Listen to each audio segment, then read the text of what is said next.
Hello viewers, সবাইকে স্বাগতম করবীর রান্নাঘরে।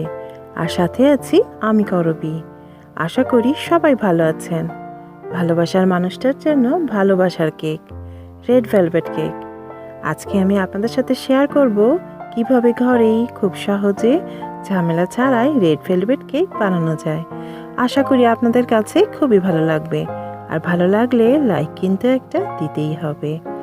আর একটা কথা, এখনও যারা আমার চ্যানেলটি সাবস্ক্রাইব করেননি, নতুন নতুন ও সহজ সব রেসিপি পেতে আজই সাবস্ক্রাইব করে নিন।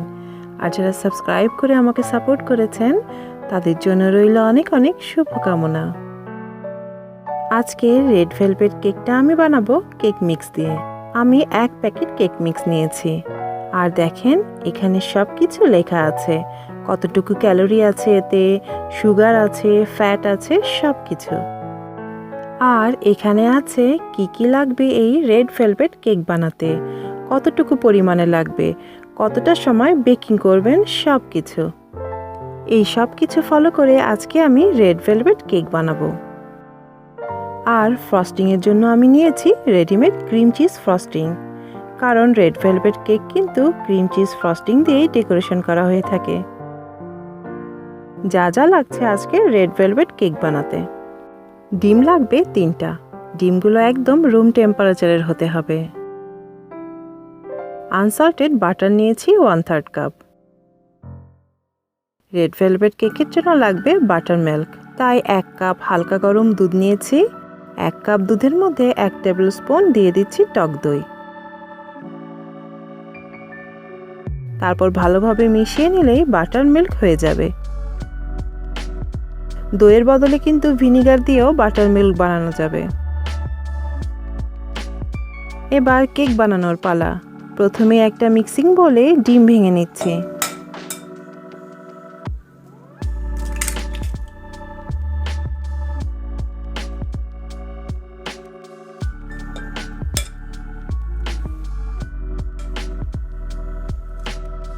ডিমগুলোকে এখন ভালোভাবে মিক্স করে নেব একটা বিটারের সাহায্যে।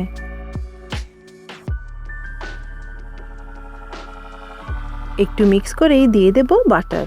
বাটারও একটু মিক্স করে নেব ডিমের সাথে।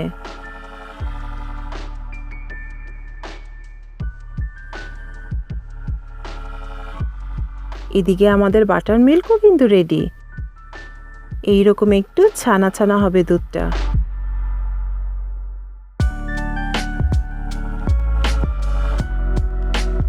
দিয়ে দিচ্ছি বাটার মিল্ক।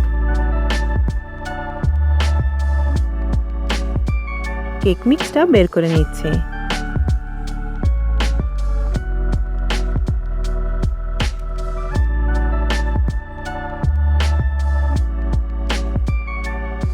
প্যাকেটটা কেটে ঢেলে দিচ্ছি বাউলে।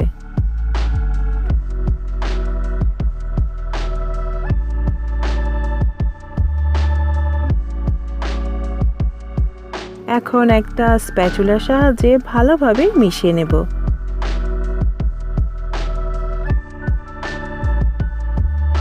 কত সুন্দর লাল টুকটুকে কেকের ব্যাটার। আর এখানে কিন্তু কোনো baking powder, baking soda, cocoa powder, food colour কিছুই দিতে হবে না, সবই অ্যাড করা আছে এই কেক মিক্সে।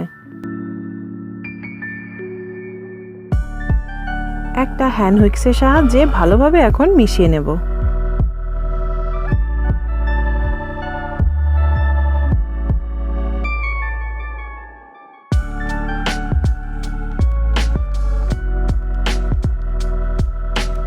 আজকে রেড ভেলভেট কেক বানাতে আমি নিয়েছি এই রকম কেকের মোল্ড। প্রথমেই কেকের মোলের চারপাশে বাটার ব্রাশ করে নেব, এতে কেকটা আনমোল করতে খুবই সুবিধা হবে।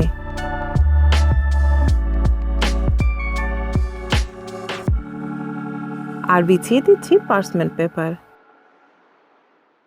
পেপারের উপরেও সামান্য একটু বাটার ব্রাশ করে নেব।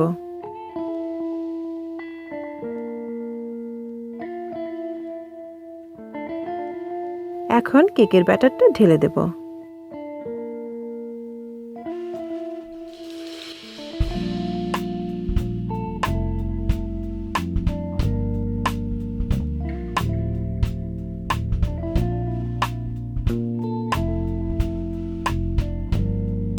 একটু ট্যাপ করে নেব যাতে ভেতরে কোনো এয়ার বাবল না থাকে। এখন বেক করে নেব প্রিহিটেড ওভেনে 180 ডিগ্রি সেলসিয়াসে 30 মিনিটের জন্য। 30 মিনিট পরে কেক কিন্তু হয়ে গিয়েছে। আমি একটা শাসলিক কাঠির সাহায্যে চেক করে নেব কেকের ভেতরটা হয়েছে কিনা। শাসলিক কাঠিটা কিন্তু একদম পরিষ্কার এসেছে।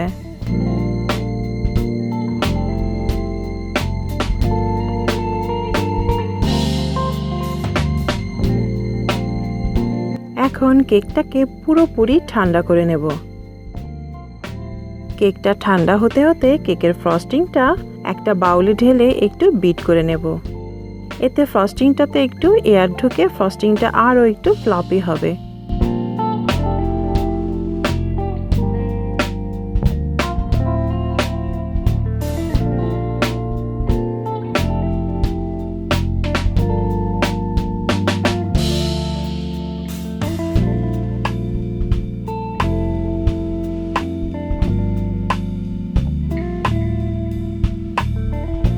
কেকটা এখন পুরোপুরি ঠান্ডা হয়ে গেছে। উপর থেকে একটা ছুরির সাহায্যে কেটে নেব। উপরের কেকটা রেখে দেব, ডেকোরেশনের সময় লাগবে।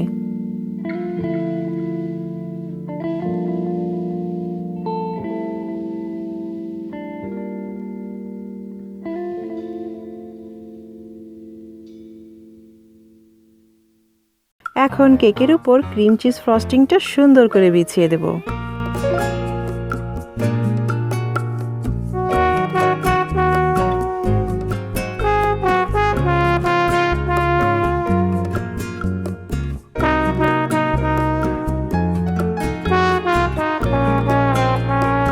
কেকের কেটে রাখা অংশটা হাত দিয়ে একটু ঝুরু ঝুরু করে নেব। তারপর কেকের চারপাশে সুন্দর করে ছড়িয়ে দেব।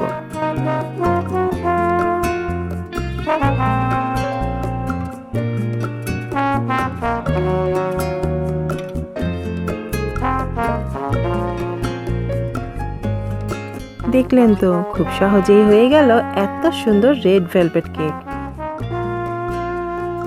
আপনি আপনার ইচ্ছে মতো আরো সুন্দর করে ডেকোরেশন করে নিতে পারেন। এখন কেকটা আমি আপনাদেরকে কেটে দেখাচ্ছি।